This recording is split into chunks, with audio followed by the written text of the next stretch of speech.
Copper, chalk dust, burnt sugar from her espresso machine 2 floors down. That was the smell of the room where the Moranti family and the Bruno family sat across a folding table from each other with 11 guns between them and 1 wedding dress unfinished on a dress form in the corner. 40 minutes until the priest arrived. 6 men had already died this year over a shipping lane nobody could draw on a map. The woman standing by the dress form had a mouthful of pins and a bruise on her wrist from a sewing machine that bit her that morning, and everyone in the room had spent the last hour treating her like a lamp. She took the pins out of her mouth, one at a time, and set them in a neat row on the fabric. Then she said the sentence. Nobody in that room ever agreed, afterward, on the exact words. They agreed on what happened to the silence. She hadn't raised her voice. That was the part the men could never explain to their wives later. She hadn't even really looked up. 2 of them would later swear, separately, that the temperature in the room actually dropped. A third would insist he'd heard, faintly, the tolling of a church bell 3 streets over, though no bell rang at that hour, not that day, not any day that anyone checked afterward. What none of them disputed was the simplest fact. A woman nobody in that room had bothered to learn the name of had just made the most dangerous man any of them had ever met go quiet, and none of them, not even the ones who'd known him 20 years, had ever seen that happen before. Rewind 11 days. Serafina Conte smelled like chalk and machine oil, and had for so long that she no longer noticed either. Her apartment above the Vicolo dei Panettieri smelled like instant coffee and the mothballed wool of other people's coats, because the coats came home with her when there wasn't room at the shop, and the shop hadn't had room in 6 years. She was 34. Her hands were older. The right thumb had a permanent groove where the thimble sat, worn so deep it looked like a birth defect, and her lower back had the particular curved ache of a woman who had spent 2 decades bent over a Singer 201 that her nonna had bought second-hand in 1974, and that Serafina still oiled every Sunday like it was a saint's relic. Rent was €480. She had 340.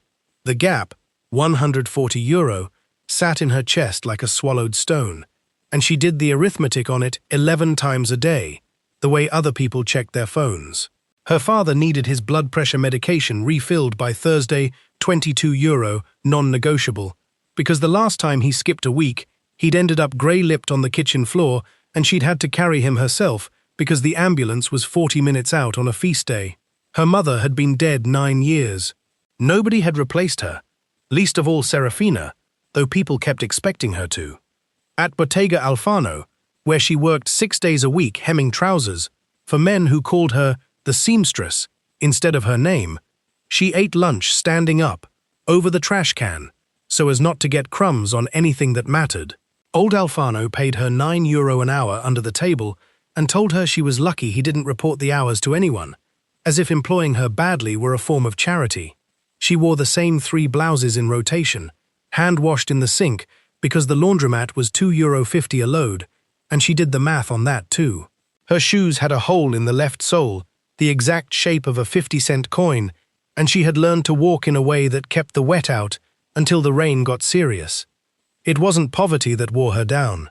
It was the specific, grinding arithmetic of being seen as furniture, asked to fetch things, spoken over, handed garments without eye contact, as if her hands existed independently of a woman attached to them.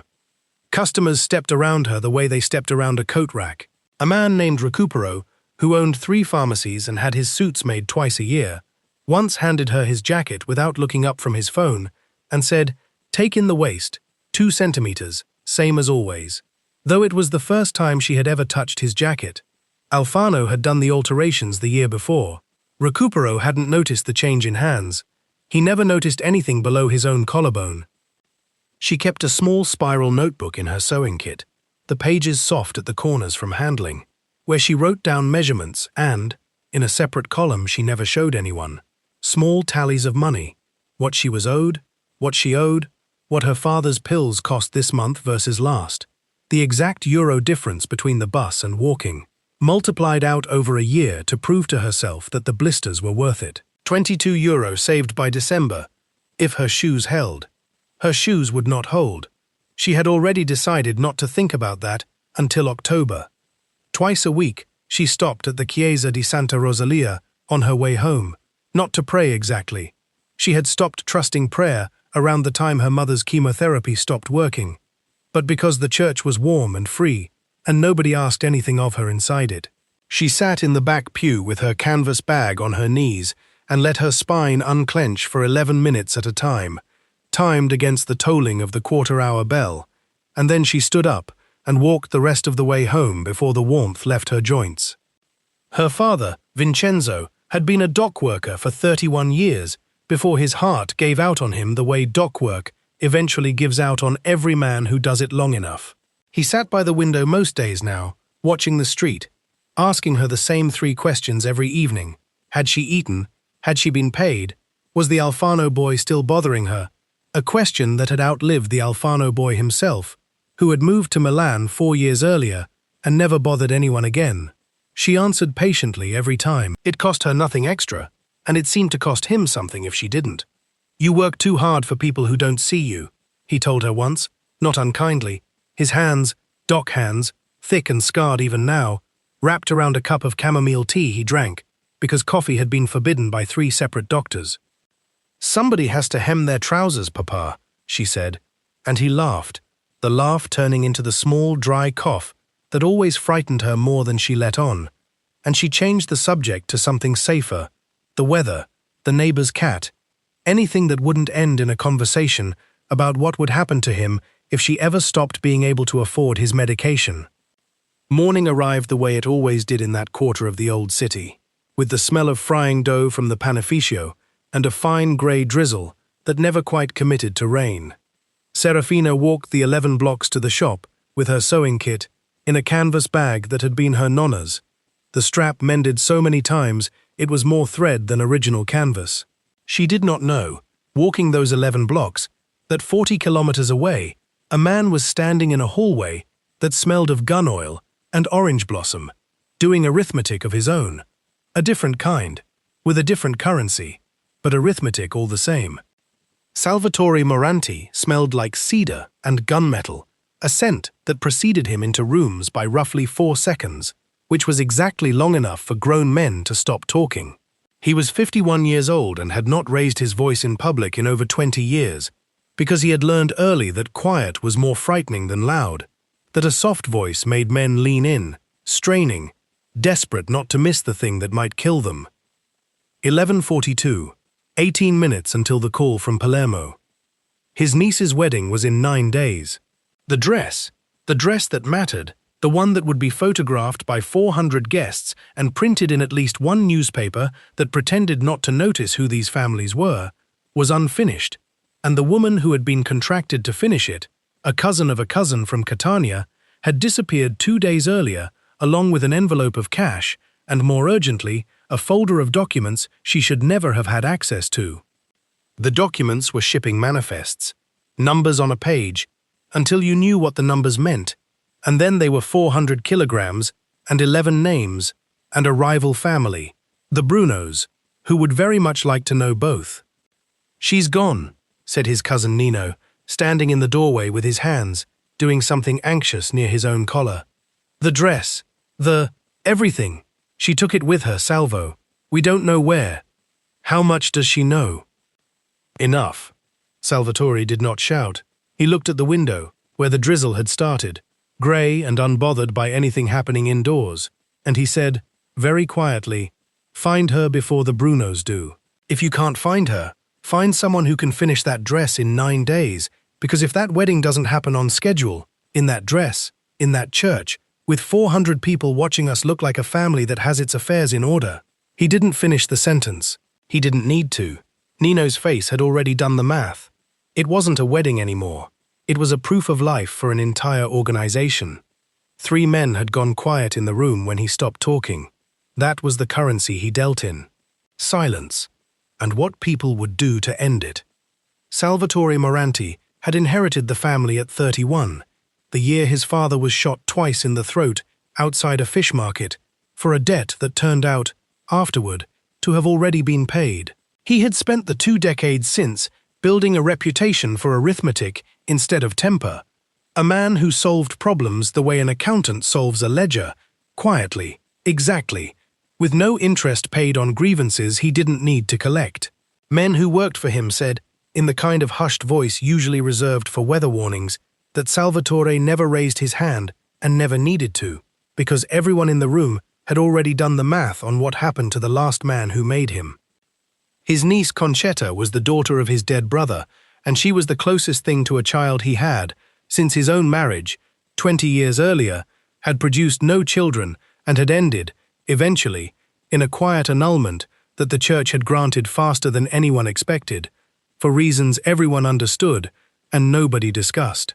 Concetta's wedding was meant to be the first purely joyful thing the family had done in a decade.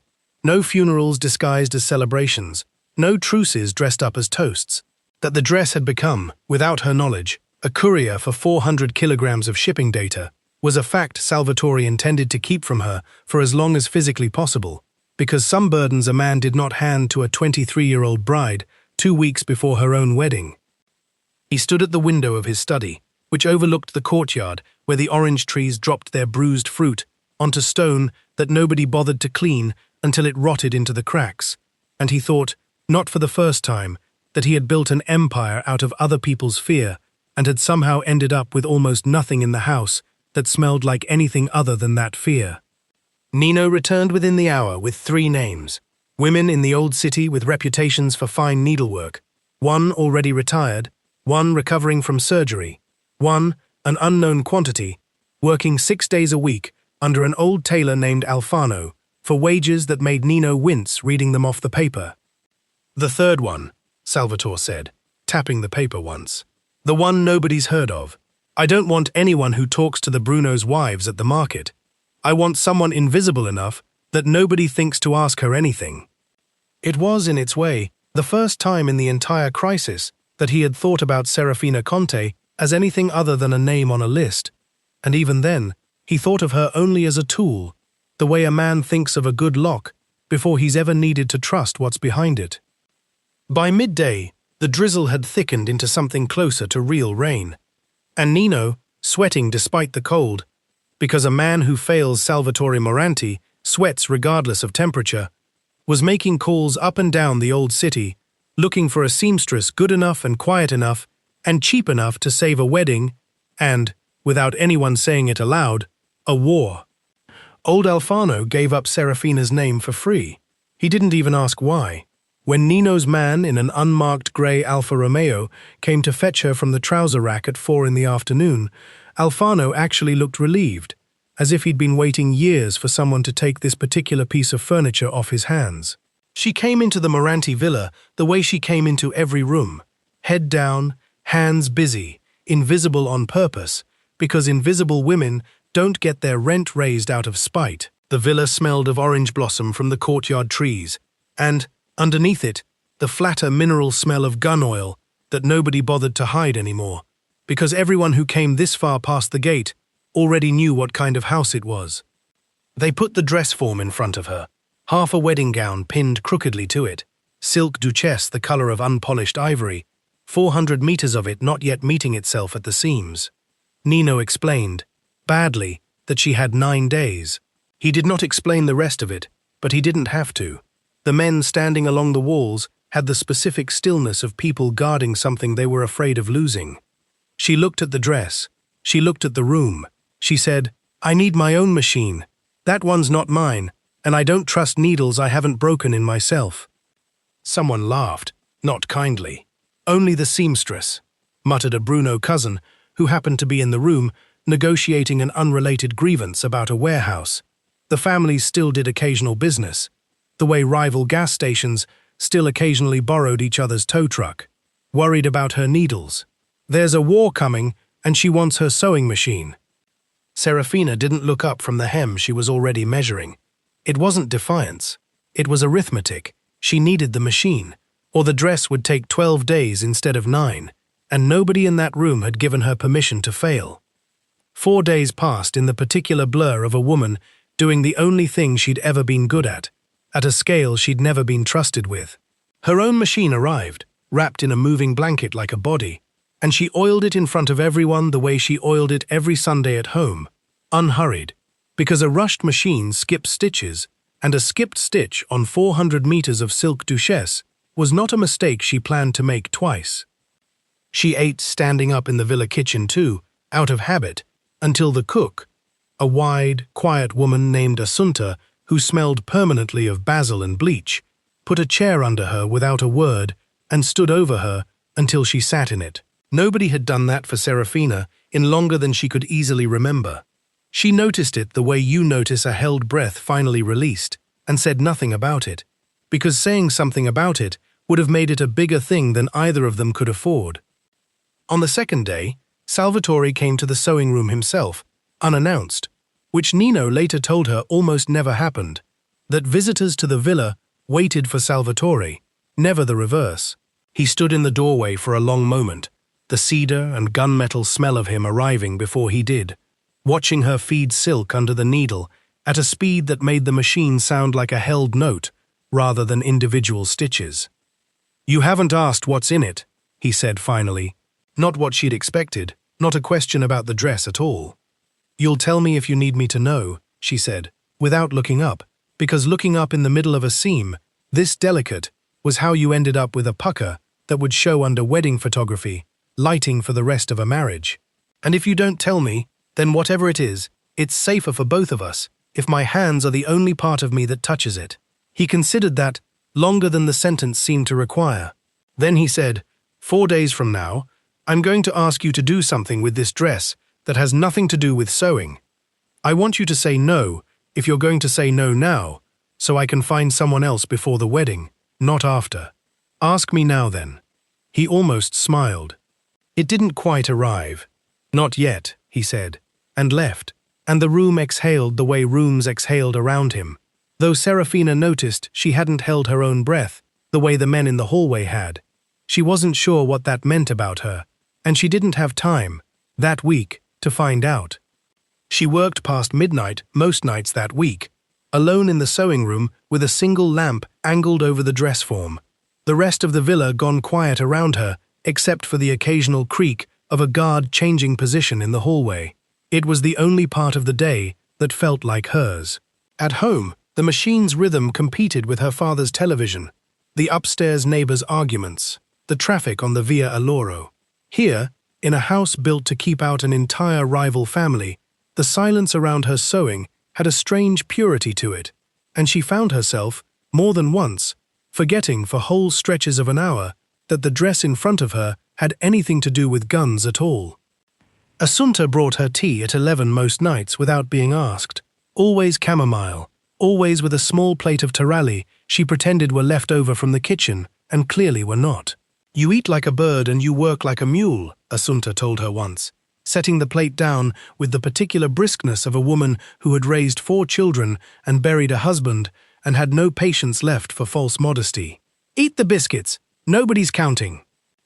"Someone's always counting," Serafina said, but she ate them anyway, and Assunta sat with her for 10 minutes most nights, not talking about the family, not talking about anything that mattered, just the ordinary complaints of 2 working women.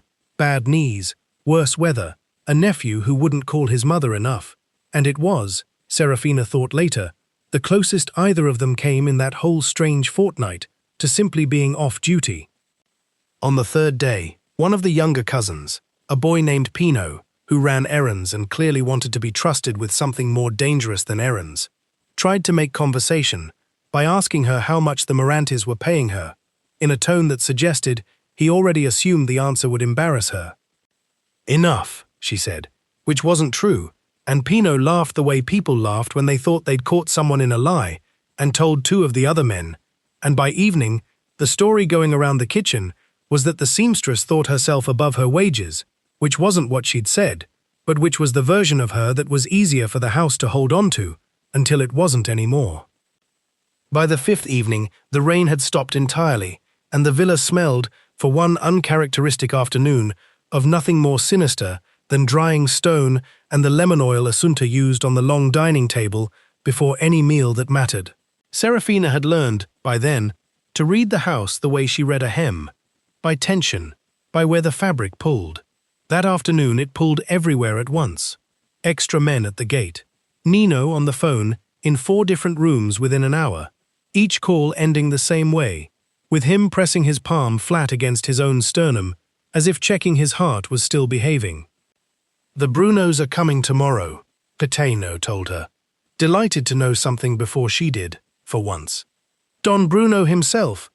My cousin says he wants to see the dress isn't a story you people made up to buy time." "It's not a story," Serafina said, not looking up from the beading she was setting along the bodice, 400 tiny seed pearls that had to sit in a line straight enough to survive 400 camera flashes. "It's a dress. Dresses don't lie. They just sit there being exactly as finished as they are." On the 6th day, the Brunos came to the villa for what was meant to be a routine sit-down about the wedding logistics and the warehouse dispute both, a two-birds meeting arranged because Don Bruno wanted to see, with his own eyes, whether the Morantis were as unsteady as the rumors said. 11 men in a room built for 8. The dress form stood in the corner because there was nowhere else to put it, half-finished, ivory silk catching the light from the tall windows. Don Bruno was a wide man who smelled of cigar smoke gone stale in wool, and he liked to talk in questions that weren't really questions. "And the wedding," he said, gesturing at the dress form with 2 fingers, not quite looking at Serafina. "Will it actually be finished? Or will the Morantis be marrying their daughter in half a dress, the way they've been running half a business since the shipment went missing?" Nino's jaw did something involuntary. Salvatore, seated at the head of the table, did not move at all, which was worse. 11:42 again, a different day, the same dead quiet, 18 minutes before something broke. Don Bruno kept going, warming to it. "Everyone knows the manifest is gone. Everyone knows your girl ran with it. So which is it, Salvatore? You don't know where your own numbers are, or you know exactly where they are, and you're hoping we don't ask." He smiled, the particular smile of a man enjoying an audience. Only the seamstress in the room seems to have her hands full of something real. That was when several of the Bruno men laughed, not because it was especially funny, but because laughing at the help was free, and cost nothing, and made a room feel like it was on your side. "Signor Moranti," Don Bruno went on, enjoying the laughter, warming further. "Perhaps we should search the villa ourselves. Save everyone the embarrassment of pretending your girl's needle and thread are some kind of state secret." He gestured, lazily, at 2 of his men near the door, who straightened, as if the gesture were already an order. Nino's hand moved half an inch toward his own jacket, an instinct he caught and buried, before anyone but Salvatore noticed it. Salvatore himself had gone very still, the stillness of a man doing arithmetic on how many of the 11 guns in the room were his, and how many belonged to the man across the table, and not liking either number as much as he'd have liked 5 minutes ago. 11:42, 18 minutes, the same 18 minutes, though the clock on the wall said something entirely different. Some rooms simply produced that particular length of held breath, no matter what hour they occurred in. Serafina had a mouthful of pins. She took them out one at a time and set them in a neat row along the hem she was working, the way she always did, unhurried, because hurried pins ended up on the floor, and floor pins ended up in someone's foot. Then she said, without raising her eyes from the silk, the manifest she took wasn't the real one. The room went the kind of quiet that has weight, that presses on the eardrums. "The real numbers," Serafina continued, still pinning, "have been in this dress since Tuesday. 400 kilograms, 11 names, the whole shipping schedule, sewn into the underskirt, in a code my grandmother used during the war to move ration coupons past German patrols, because nobody searches a wedding dress, and nobody searches an old woman's needlework. Signor Moranti gave me the real manifest 4 days ago and asked me to make it disappear, somewhere safer than a folder. I made it disappear into 400 meters of silk. The girl who ran took nothing but a decoy and €2,000 that will not buy her very much distance from either of your families, once you both start looking." She looked up, finally, at Don Bruno specifically. "So no, the dress will be finished on time. And no, you can't search it, because if you cut into that underskirt in front of 400 wedding guests, you'll be the man who unraveled a bride's dress at the altar looking for a shipping manifest, and I don't think that's the story you want either family telling for the next 20 years. Nobody moved. Don Bruno's cigar had gone out between his fingers without him noticing. Salvatore Moranti, a man who had not been surprised by anything in a room in over 2 decades, sat with his mouth very slightly open, the ghost of a man about to speak, and finding, for the first time in his adult life, that he had nothing ready. The silence went on long enough that Assunta, in the doorway with a coffee tray, didn't dare cross the threshold. One of the Bruno men near the window shifted his weight, the floorboard under him creaking, and the sound seemed enormous in a room that had otherwise gone entirely still.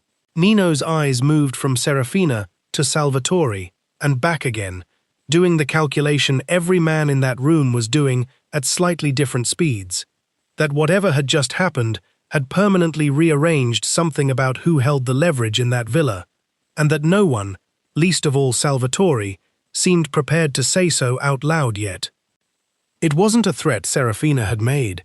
It was a fact, delivered flat, the way she delivered every measurement, and somehow that made it heavier than any shouted ultimatum either family had traded in years. Don Bruno relit his cigar with hands that were not quite steady, and said, in a voice trying hard to sound unbothered, "Only the seamstress," and let the sentence die there, because he had nothing to put after it anymore. Salvatore stood, finally, and did something none of his own men had ever seen him do in that room. He pulled out a chair for a woman who worked for someone else, and said, "Signorina Conte, sit, finish your coffee before you finish my dress." It wasn't gratitude, not exactly. It was the particular respect of a dangerous man recalculating, in real time, who in the room actually held the leverage. That night the rain finally arrived properly, hard against the tall windows, and the villa smelled of wet stone and orange blossom gone bruised on the ground. Nino found Serafina in the sewing room at 11, still working, and said, on Salvatore's behalf, that the family would like to offer her a permanent position, a salary, a car, a flat closer to the villa, no more walking 11 blocks in shoes, with a hole shaped like a coin. "No," Serafina said, not unkindly, threading a needle by the window light. "I have a license under my own name, at Bottega Alfano, on the books, badly paid but legal, and if I disappear into your payroll, I disappear off every legitimate record I've spent 10 years building, and the day your family has a bad year, I have nothing. No pension, no paper trail, no proof I exist as anything but a woman who used to work for the Morantis. I also have a father on blood pressure medication who cannot be photographed leaving this villa on a Tuesday, because your enemies photograph everyone who leaves this villa on a Tuesday, and my father does not need that kind of retirement." "He said to tell you," Nino added, sounding faintly embarrassed to be the messenger for it, "that he expected you'd say something like that, and that he'd already told his accountant not to bother drafting a contract, because you'd only refuse to sign it on principle." "Tell him he's wasting a good accountant's morning either way," Serafina said, "since I already told you the answer before he finished predicting it." Nino relayed this, badly paraphrased, and Salvatore, hearing it second-hand, did something that surprised even him. He laughed. Once, quietly.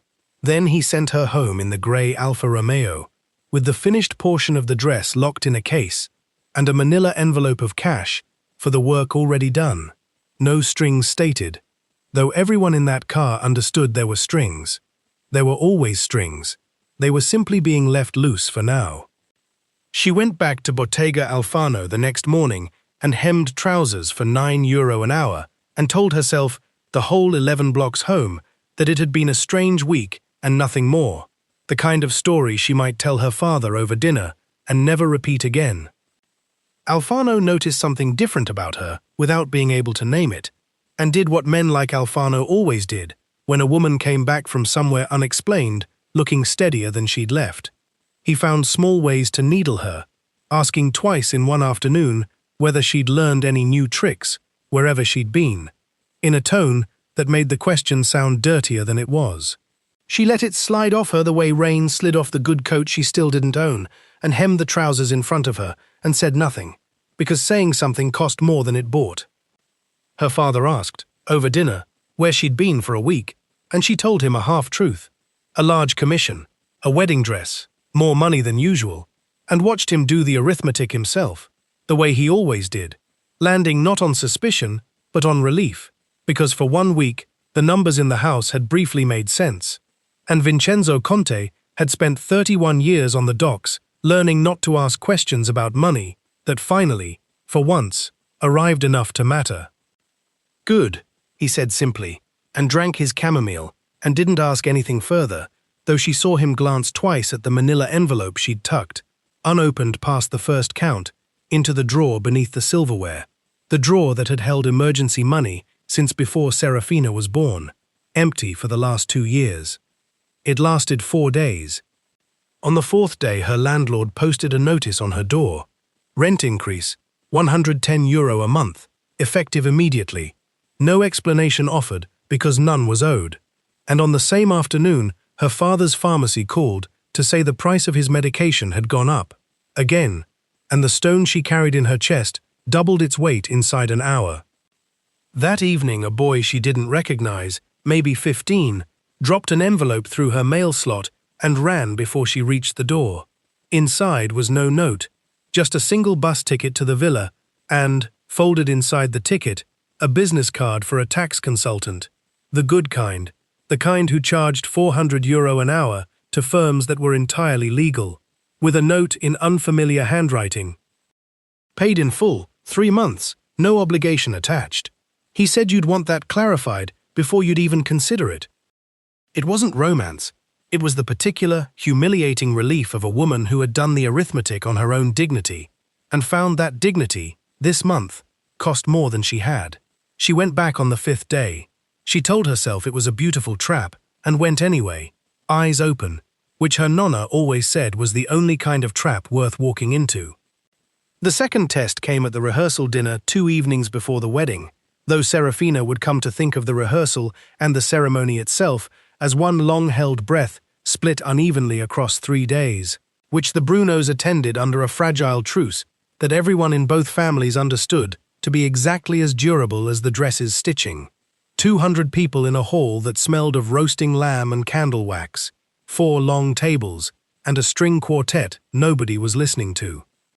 Serafina had been asked, quietly, by Salvatore himself, in the kind of request that wasn't phrased as a request, to be present in a back room near the kitchen, with the dress and a sewing kit, in case of a last-minute tear, though everyone understood the real reason was that the real manifest was still sewn into that underskirt, and someone needed to guard it who wasn't obviously guarding it.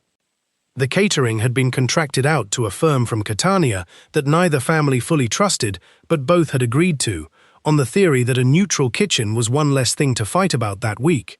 22 staff moved through the hall in white jackets that all looked identical from 6 feet away, and Serafina, who spent her days noticing the half-centimeter difference between a good seam and a lazy one, found herself doing the same idle arithmetic on the waitstaff without meaning to, counting jackets, counting trays, counting the number of times any one face passed the same doorway twice. At 9:14 that evening, a waiter she'd never seen before, young, nervous, carrying a tray of limoncello, took a wrong turn toward the back hallway instead of the main hall, twice, and on the second pass, Serafina noticed his shoes. Good shoes, better than a rented waiter's salary. She noticed it the way she noticed a badly finished seam, not because she was looking for it, but because her hands had spent 20 years learning what didn't belong. She told Assunta, who told Nino, who told Salvatore, all inside 4 minutes, and by the time the young man reached the back hallway a 3rd time, 3 of Salvatore's men were already standing where he expected the hallway to be empty. It turned out to be exactly what Serafina's hands had already known. The boy worked for a Bruno cousin who'd decided the truce was a weakness rather than a peace, and had planned to use the rehearsal dinner's chaos to get eyes on the dress's underskirt while the whole family was distracted by lamb and toasts. Salvatore heard the report standing at the head table, glass of wine untouched in his hand, and said only, to Nino, in the same quiet voice he used for everything, "Take care of it before dessert." 3 words that made the temperature of the room around him drop several degrees, though nobody else at the table noticed anything at all, which was precisely the point. The traitor cousin was escorted out during the cheese course, with a hand on his shoulder and a smile on his face, for the benefit of the room, and nobody at either table ever mentioned him again, not once. Not even the Brunos, who understood exactly what an offhand sentence over untouched wine actually meant. Pino, watching from near the kitchen doorway, went the color of the tablecloths because the cousin who'd just been walked out was his own second cousin, a man he'd played football with as a boy, and because he understood, watching it happen, exactly how thin the line was between running errands for a family like this and becoming, one bad afternoon, an errand yourself. He found Serafina afterward, in the back room, and said, quietly, none of the earlier swagger left in him, "Thank you," for noticing the shoes before anyone else did. It wasn't clear whether he meant thank you for saving the family, or thank you for not letting it be him. "Buy your shoes a size smaller next time you're pretending to be someone you're not," she said, not unkindly, and went back to her sewing kit, and Pino left without saying anything else, though he told the story of the shoes to at least 6 people over the following month, always ending it the same way. She just knew. She didn't even look up from her pins. Serafina, watching from the doorway of the back room, felt her ribs hammering the way they had the day the sewing machine bit her thumb to the bone. Not fear exactly, something closer to it, the recognition that she had just watched a man end someone's future with fewer words than she used to order coffee. It wasn't horror. It was something worse, understanding. 2 days later, the wedding itself arrived, dressed in a sky so blue it looked staged, the whole old quarter smelling of jasmine cut fresh for the church steps, and the specific sweetness of sugared almonds, already being handed out by children too young to understand what fragile truce they were actually celebrating. Serafina stood at the back of the church, not seated among the guests, because she was staff. Still, whatever else had quietly shifted between her and the family that employed her. Concetta walked down the aisle in 400 meters of ivory silk duchesse that fit her exactly, the seed pearls catching the stained glass light in a way that made 3 separate photographers lower their cameras for a full second just to watch it with their own eyes first.